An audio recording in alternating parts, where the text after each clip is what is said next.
everybody. This is Worre, and welcome to NetworkMarketingPro.com. I'm here with my buddy Robert Hollis. How are you, man? This guy and I have known each other for a long time.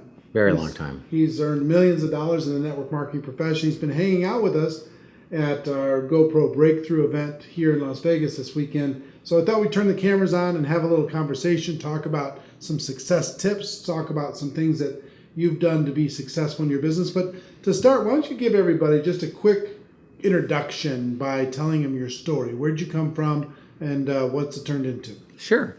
Again, I want to thank you very much for introducing me to all this. I mean, I'm just having a blast, and I learn stuff from you all the time. You know, me, I was just a classic guy that grew up in Williston, North Dakota, auto mechanic, and just basically was good at doing exactly what I was told to do. You know, go out there and get good grades. I sort of messed up there and decided to go to a trade school because I didn't want to go to a normal school. And I got out of there, was a mechanic, and just started going to work and working hard. And it just seemed to be one of those things where I know that a lot of people, you get excited about, you know, getting your first job. And I just put in extra hours, and all the extra hours I put in wasn't around my family, but never ever had enough money to be able to do the things I wanted to do. And I believe that bad things happen to people, and what happened to me, I was in the wrong place at the wrong time. And a van slipped off. I was so smart, I tried to stop it. And it hurt my knee, and I no longer was a mechanic. And I just remember like it was yesterday, everybody talks about, I know you talk in your videos about this point where you just can't have your life that way anymore. And my son, Robert Hollis Jr. now is doing great in the profession. You know, I was driving home and I pulled over to the shoulder road. And my son, you know, 6, 7 years old, looks at me and says, "Dad, listen, you go up a couple more blocks and turn left in our apartment's on the left." And Eric, I just didn't know how to tell my son that I was hiding my car from the repo man. I've never felt so unworthy and so worthless in my entire life. Is how did I get to this point? And I just didn't know how to lie to my son. I just said, you know, this is it. I'm not going to do this anymore. And I believe that when your mind's like a parachute, you know, when you finally let it work, it works. And a friend called me and said, "Hey, listen, you got to come check out this guy. He's making 62 grand a month. I seen his check." And I thought, this is crazy. And he says, "No, he's looking for people to show you how to do this." And man, I said, "I'll come pick you up." And so I went and met this guy, and there's only 2 things that I thought that he could have to make him make that money. And one was, what did he do? And he said, "Well, before this, I installed car stereos." And I broke down tires on cars, and I went, wow, an auto mechanic's smarter than someone that installs car stereos. And then the other one was, I asked him how long he's been doing it. And I didn't know that he just left another company, and similar to his upline that you've had on your show, Jeff Roberti, and just a wonderful guy. And you know, so all of a sudden, you know, he's only been doing this for 6 months, and I was going like, I gotta figure this out. I gotta hang around this guy, and I gotta just figure it out. And you know, the rest is history. That's 26 years ago. 26 years ago, and then and talk about your early stages of building. Okay, well, when I first got in. My upline was one of those individuals that did everything they could to keep me away from the people that knew what they were doing. I didn't know that at the time because I didn't even know what network marketing was. I didn't know what even Amway was or any of this stuff. So he had me going out door to door, knocking on doors, telling people about water filters. You know, remember the puppy dog deal? You know, oh, try this out for a couple days. It was a water filter network marketing company a long time ago. Yeah. And in our 20s, you know, we're all in our 20s, Lisa Grossman, Jeff Roberti, all of us in our 20s trying to figure out how to sell $5,000 worth of water filters. And I was going door to door trying to sell these water filters. And oh my God, it was so difficult. I just went, this ain't for me, but I wanted to feed my son, and I was a single parent, and I just said, I got to figure this out. And so, you know, I just kept doing that and kept doing it and kept doing it, and just nothing was working, just absolutely nothing. And all of a sudden, the guy that brought me into business said I had to go to this event. I just had to. And I just went, man, I don't want to go to an event. I've had it with this thing. And so he said the classic line, "If you don't go, I'm not working with you anymore." And I thought, wow, I'm still on working workman's comp. I got to go. So I went there, and everyone that walked across in front of the stage, I just disliked. It just made it worse, because all these people, oh my God, I'm making this kind of money, and I'm going like, oh, am I an idiot? Why can't I get this? It's like this seems so easy. And this guy walked across the stage, and I apologize to the audience because it's my story. But this guy walked across. He was Middle East. He didn't speak good English, and he just said, "My name's Ahmad Mahad. I've been in company 6 months. I get second car and building new home. I love this company and I love this country." And I just wanted to beat the crap out of him. I was going like, why is he doing this, So I waited respectfully after he got off stage. When people get off stage, everybody wants to hug him and shake their hand, congratulate him. And I walked up to him and I shook his hand, and that was one of the things you call as a significant emotional event. He looked at me right in the face, and I said, "Tell me how to be successful." He goes, "Okay, you walk up to lots of people, say, you want to make money? Yes, no." And I went, "What?" He goes, "You ask people, do you want to make money? Yes, no." And I said, "What if they ask you a question?" He says, I look at him and I say, "You answer my question first. You want to make money? Yes, no." And I went, "Okay, so yes." And then he says, "Then you tell your upline story." I tell him, "Hey, you got to meet Jeff. Give me your phone number. I introduce you to Jeff. Jeff is the money man. He make all the money. He show you how." And it clicked for me, Eric. It just went, I've been making this way too hard. I've been saying too much. I just got to get people in front of my mentor. Well, then I had a problem because he right away asked, "Well, who's your upline?" I mentioned the guy's name. I won't say it. Mm-hmm. But I mentioned 4 or 5 people that knew that I knew I was the upline. And here they were involved in the company I was with. And this guy that just walked the stage didn't know who they were. And that's when it started to get on me. I finally mentioned my upline. And he goes, "Oh, I know her. You're with this guy." You know what I mean? I said, "Yeah." And he goes, "You call company on Monday and tell them you want to talk to him. He'll call you. You work with him. You work with people that know what they're doing." And I didn't have any money whatsoever. I told him I called him up. He called me and said he was doing an event in San Diego. I lived in San Fernando Valley, a couple hours away, and I drove down there and I didn't tell anybody, but I was sleeping in my car. And I just went to his seminar, and he said, "What are you doing Monday?" And I said, "Whatever you want me to do." And he set me down and started showing me how to do an ad, how to go through the script, how to get people, how to work with those people. And man, my business spun fast, this was super back in the fast. day when a lot of people were running ads in the newspaper in order to be able to generate traffic, those Yeah. types of things. Those days are kind of gone, but I agree. But teaching the fundamentals. Absolutely. You got into an incubator of learning. Immersed. You were immersed in how to build a business. Right. Being taught by somebody who knew what they were doing. So, long story short, you kind of move forward. How much have you earned in your career in total in commissions? Just went over $43 million this year. $43 million in how many years? It's 26 years. 26 years, $43 million in commissions. Has anything gotten much beyond, do you want to make money? Yes, no. And here I got somebody to introduce you to, or something to introduce you to. No, I just believe that there's a lot of things with technology and stuff that's made it easier. Attending this breakthrough, I learn something every time I'm around you. Mm-hmm. But this availability of doing these blitz with the Texas that you taught. For some of you that are going to watch this, you just got to find a way to get around Eric and his training. I mean, the guy is not only very efficient in what he knows, but he's constantly being introduced to all the top people all over the world. And Eric, just like this interview, is asking people, what are you doing? How are you doing it? Where are you getting your best results? And so I learn something every time I'm around you. I just really, really appreciate you. Well, tell people you made $43 million. Somebody else might have not made $43. Right. What's the difference? What makes you special? If anything makes me special, it was being upset that I wasn't learning fast enough. I felt if other people were doing this, I could do this, but apparently they must have some knowledge that I don't. And I don't still to this day understand how people can be successful by getting the same training that happens every other Saturday, and it's the same training. You gotta find people, and like I did, what made me special is getting around someone where I not only were taught what to do, but he showed me what to do. I got to watch him do it with other people. You know, this guy like you and me now is got stories after stories after stories of people that they found that didn't know nothing about this profession.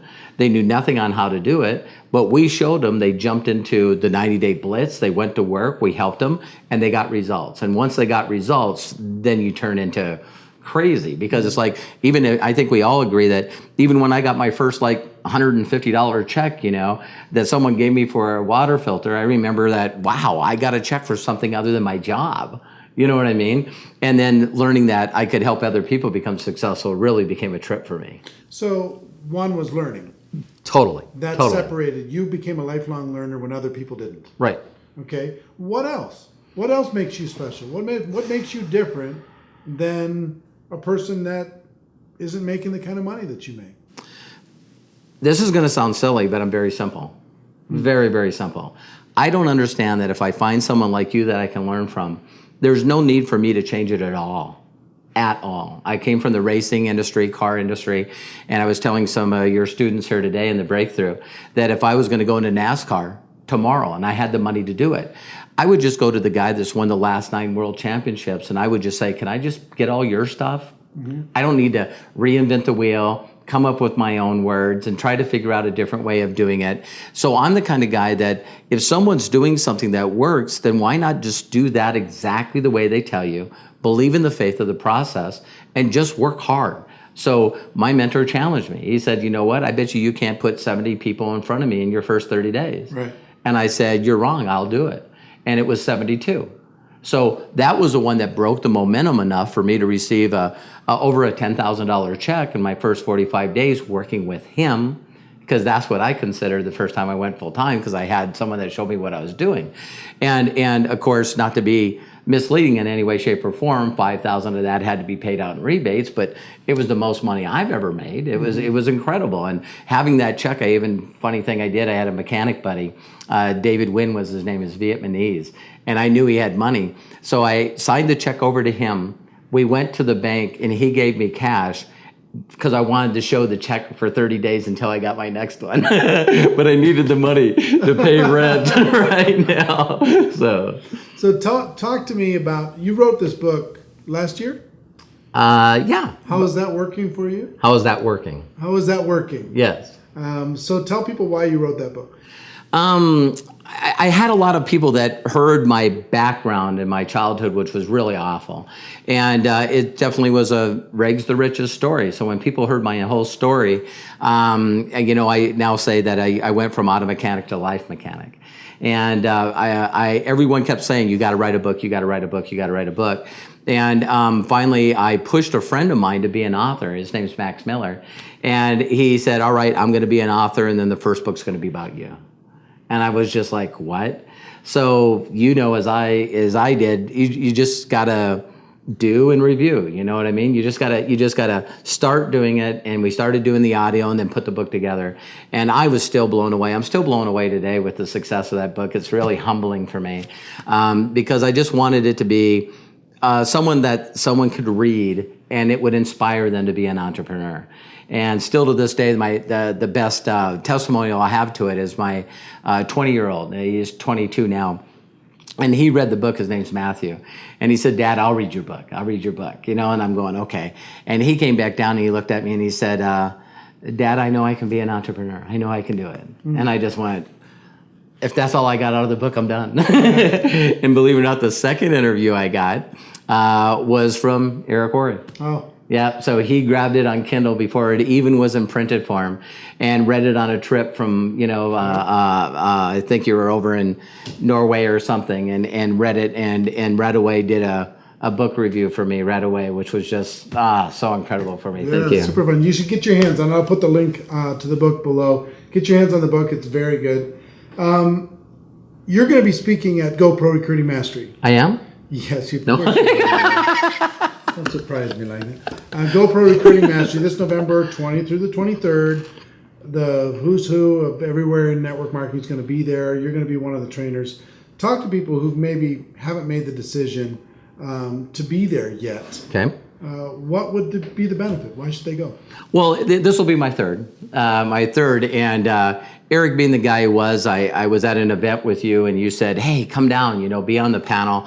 And I spoke on the panel. I think that was the first time that Eric heard from me, because we've been really good friends in the last 3 years, that he didn't know that he was one of my virtual mentors. When I left the company that we were with, he was like one of the guys that was training for another electronics company. And I just watched everything he did. And of course, he didn't know that I did that, but I let him know that on stage. Then the next year, he was nice enough to invite me, which was last year, to speak. And here's what I tell everybody, and please, I'm not trying to be offensive in any way, but there's this craziness out there that the only people that you can learn from are the people that are your direct upline, or are people that are above that. It's not saying anything negative about them, but like Bob Proctor in the interview that you said, you can't lead someone to a place you've never been. And there's two kinds of documentation that people need to understand. One, it's okay to be a documented person that's made $10,000, $15,000 a month, but those people rarely have the documentation of helping somebody get to that same income. And so what you got to do is it's your responsibility to find someone that knows how to do that.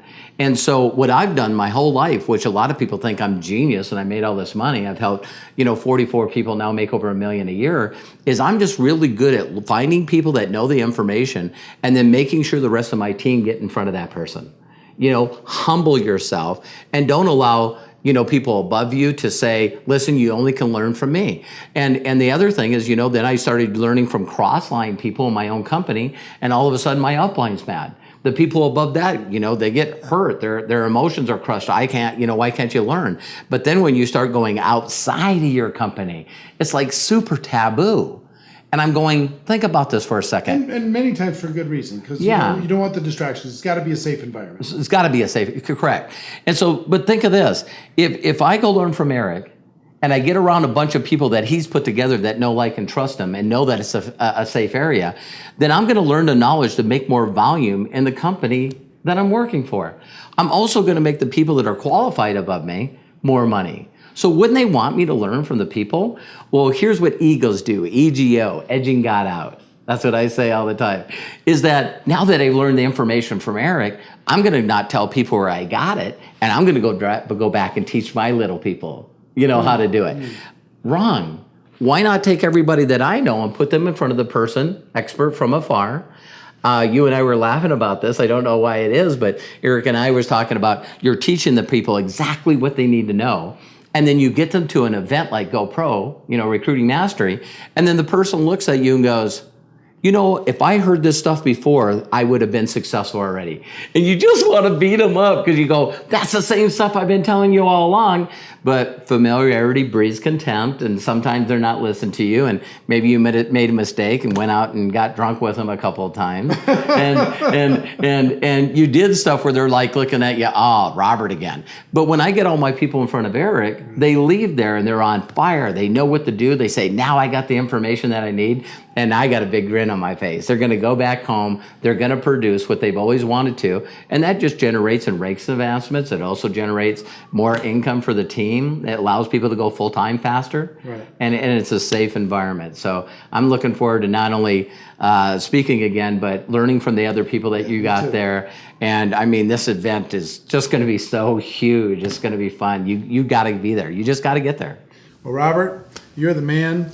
He's been hanging out and sharing wisdom with the group of people here at the Breakthrough event here in Las Vegas. And if you want to check out what that's about, the next ones aren't available till early next year, January, February, March. You spend 3 days with us and hang out at our house and learn how to do better, have a breakthrough. Absolutely. And for everybody else, get to Recruiting Mastery, get Robert's book, continue to learn, continue to grow. And our wish for all of you is that you decide to become a network marketing professional. You decide to go pro, because it is a stone cold fact that we have a better way. Now let's go tell the world. Everybody have a great day. We'll see you next time. Bye-bye.